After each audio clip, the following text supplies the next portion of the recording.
8:45 de la tarde, 7:45 en las Islas Canarias. Tertulia económica hoy, miércoles santo. Juan Ramón Rayo, profesor de la Universidad Francisco Marroquín, muy buenas tardes. ¿Qué tal? Buenas tardes. Rayo, yo no sé por dónde empezar. El IPC, que se confirma lo que, pues el Instituto Nacional de Estadística ya adelantaba hace unos días, ¿no? Que los precios subieron en el mes de marzo un 9,8%. Francia, el Euribor, que entra en terreno positivo. O si te parece, por centrar el valor en un tema y luego vamos desgranando el resto de asuntos, el tuit de Pedro Sánchez, que tanta indignación ha provocado y que yo te leía en Twitter y me llamaba la atención, y así, pues tienes la oportunidad de explicarlo. Te leía en Twitter que para ti, personalmente, la parte más polémica, por mucho que sea lo que más ha indignado a la gente cuando lo hemos leído esta mañana en las redes sociales, no es la parte del descontando la inflación. Sí, efectivamente. A ver, los precios se tienen que descontar por la inflación, los precios relativos, para saber si un precio relativo ha aumentado o no. Quiero decir, si el precio de la electricidad fuera el mismo hoy que hace 50 años, pues evidentemente en términos reales, descontando la inflación, habría bajado. Es verdad que en este caso lo de descontar la inflación es un poco más de trampa que en otras ocasiones cuando hay que hacerlo, porque, a ver, en 2021 la inflación ha subido en gran medida como consecuencia del encarecimiento de la electricidad. Entonces, si tú descuentas la inflación de aquel precio que es el principal responsable de la subida de la inflación, pues en cierto modo estás haciendo trampas. Pero esto ya lo sabíamos que lo iba a hacer Sánchez. Es decir, él siempre habló, y esto es así, serán los precios de 2021 iguales a los de 2018, descontando la inflación. Por tanto, la trampa no está tanto ahí. La trampa está en que él fue cambiando el contenido de su promesa. Su promesa originalmente era que ningún español, además lo dijo así, ningún español pagaría el kilovatio hora más caro en 2021 que en 2018, sí, descontando la inflación. Uh-huh.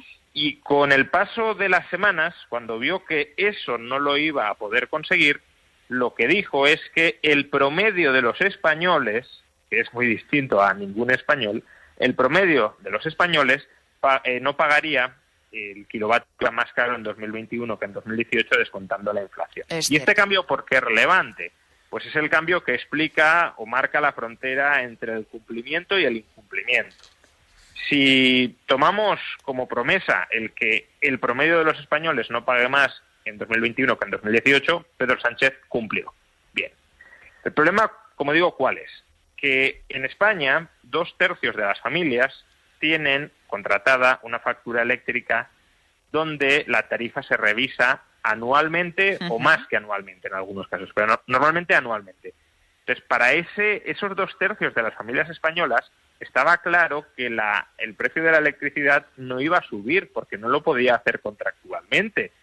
Cuando tú asumes un compromiso de que ningún español va a pagar el kilovatio hora más caro en 2021 que en 2018, lo asumes pensando en el otro tercio que tiene la tarifa indexada a los precios diarios de la electricidad, que es la tarifa que se disparó en el año 2021. La de los otros 2/3 no se disparó, incluso bajó por las reducciones de impuestos.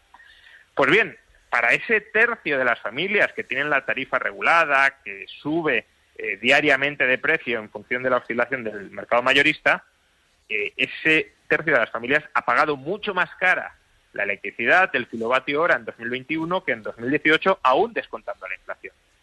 Pero claro, como ahora Sánchez ya no dice ningún español o todos y cada uno de los españoles, sino el promedio, claro, si 2/3 no, como tienen el contrato fijado, no han sufrido encarecimiento de la electricidad y 1/3 sí, pues la media, los 2/3 pesan mucho y no te sube demasiado el precio de la electricidad del conjunto de la población. Por eso digo que si cogemos la promesa original, ha incumplido. Si no ha incumplido es porque la fue modificando sobre la marcha cuando vio que iba a incumplir. Desde luego, lo que tenemos claro, Rayo, es que para presumir no está el gobierno, y menos un día como hoy. Pero bueno, lo han intentado. También ha salido después la vicepresidenta primera, Nadia Calviño, a sacar pecho de los datos. Y bueno, pues la indignación, como era de esperar, de la gente, bueno, pues era más que obvia y evidente, estando las cosas como están. Por hablar también del Euribor, porque es un asunto que nos preocupa mucho a los españoles. Es el índice de referencia de nuestras hipotecas y ha entrado en terreno positivo en tasa diaria por primera vez desde el año 2016, si no me equivoco. Claro, esto cambia de rumbo para las hipotecas variables y podemos pronosticar, no sé cómo lo ves tú, pero una subida bastante considerable en la revisión al año, unos 300, 400 euros más. Esto preocupa mucho. Obviamente que preocupa y nosotros, por cierto, ya lo avisamos desde aquí. Ya venimos sí, es verdad, desde hace aproximadamente 2 meses alertando de que esto se estaba gestando, sí, esto se estaba produciendo. Cuando todavía creo que mucha gente no estaba prestando atención a los movimientos del Euribor, ya dijimos que el Euribor se estaba moviendo y que se seguiría moviendo al alza. ¿Por qué? Pues porque el Euribor, de alguna manera, lo que está es anticipando el comportamiento que va a adoptar el Banco Central Europeo durante los próximos meses o durante el próximo año.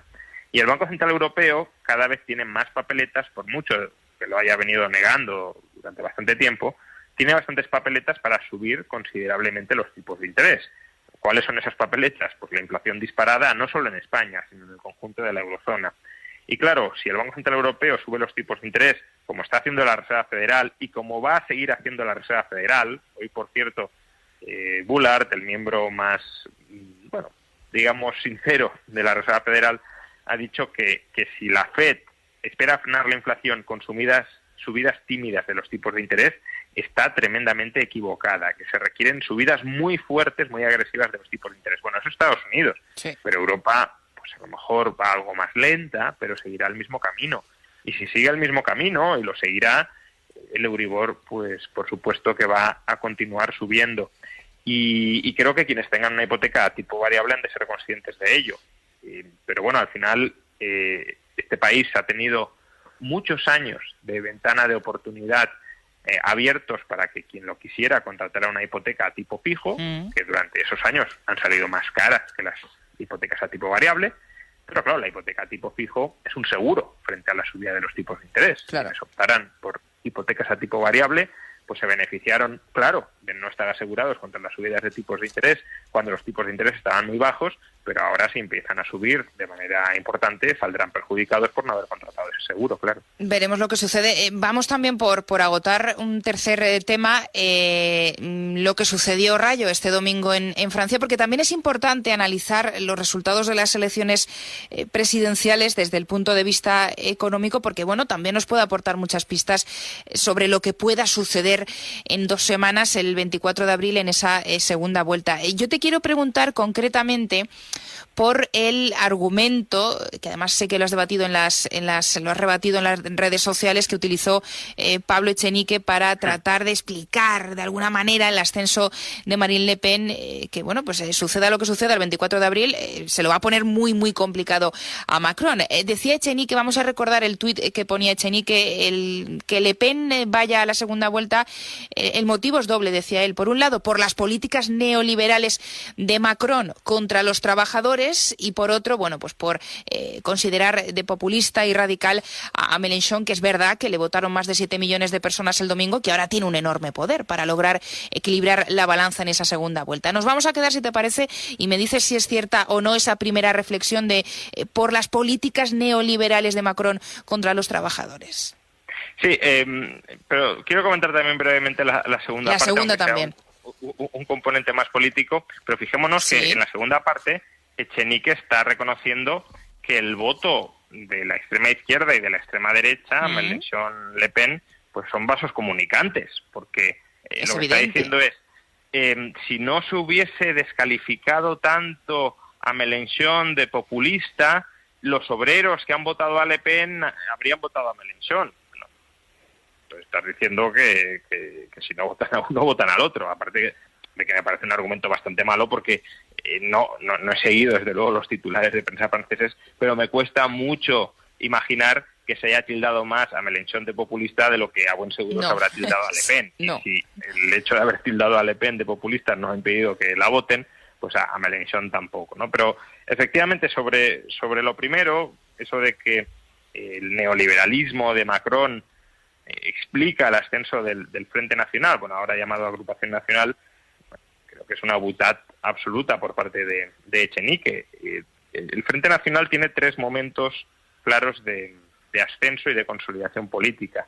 El primero son las elecciones del año 88, elecciones presidenciales del 88, cuando obtiene alrededor del 15% de los votos. En las anteriores presidenciales obtuvieron el 0 porque ni siquiera pudieron presentarse. Por tanto, ahí hubo un primer momento de ascenso del Frente Nacional. ¿Quién gobernaba en Francia? ¿Quién era el presidente de Francia en ese momento? François Mitterrand, que de neoliberal tenía bastante poco. De hecho, hasta cierto punto Podemos lo reivindica como referente de la socialdemocracia.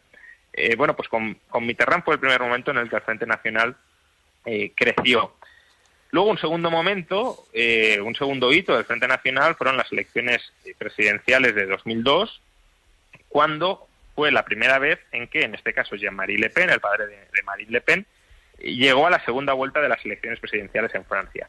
¿Quién presidía Francia en ese momento? Jacques Chirac, es decir, un presidente que podríamos decir de derechas y quizá neoliberal, aunque tampoco, pero bueno. Sin embargo, ¿cuál es el problema y por qué este argumento no sirve? Pues porque desde el año 97 hasta el año 2002, quien de verdad gobernó Francia fue Lionel Jospin, del Partido Socialista de Francia. En el año 97, el Partido Socialista, junto con el resto de la izquierda, obtuvo mayoría absoluta en la Asamblea Nacional y Chirac tuvo que nombrar primer ministro a Jospin, aún en contra de su voluntad, porque se llevaban fatal. Bueno, pues gobierno de la izquierda, ascenso del Frente Nacional hasta segunda fuerza política. Y tercer momento de consolidación del Frente Nacional, después de esas elecciones presidenciales de 2002, hubo otras 2 presidenciales en las que el Frente Nacional cayó en votos o quedó tercera fuerza, es decir, no pasó el corte de la segunda vuelta, con Sarkozy y Hollande. ¿Y cuándo volvió a ser la segunda fuerza política? Pues en las presidenciales del año 2017. ¿Y quién presidía Francia en el año 2017 o hasta el año 2017? François Hollande, del Partido Socialista.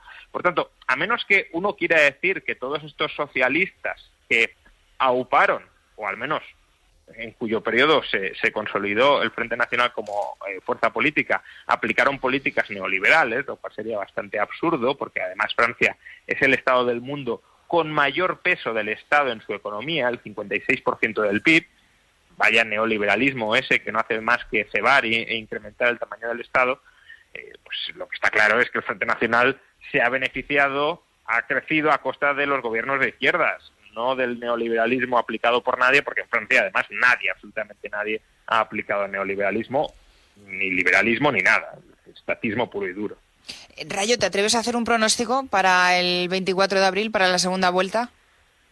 Bueno, el pronóstico no lo hago yo, lo hacen las casas de apuestas, ¿no? Que saben mucho más. Yo creo que es altamente probable que Macron vuelva a salir elegido presidente, aunque está la incógnita, ciertamente, de lo que vayan a hacer los votantes de Mélenchon, que no es cosa menor. Como hemos dicho, son vasos comunicantes con los de la extrema derecha. Por tanto, que nadie piense que por el hecho de que el votante de Mélenchon sea de extrema izquierda y, por tanto, anti-Le Pen, vaya a votar a Macron. Muchos de ellos pueden ser más anti-Macron que más anti-Le Pen y quizá se lancen a los brazos de Le Pen. De hecho, Así que, bueno, está abierto, pero las casas de apuesta de momento siguen confiando, o siguen apostando, mejor dicho, porque ahí no hay ni confianza ni nada, hay apuestas, siguen apostando por la victoria.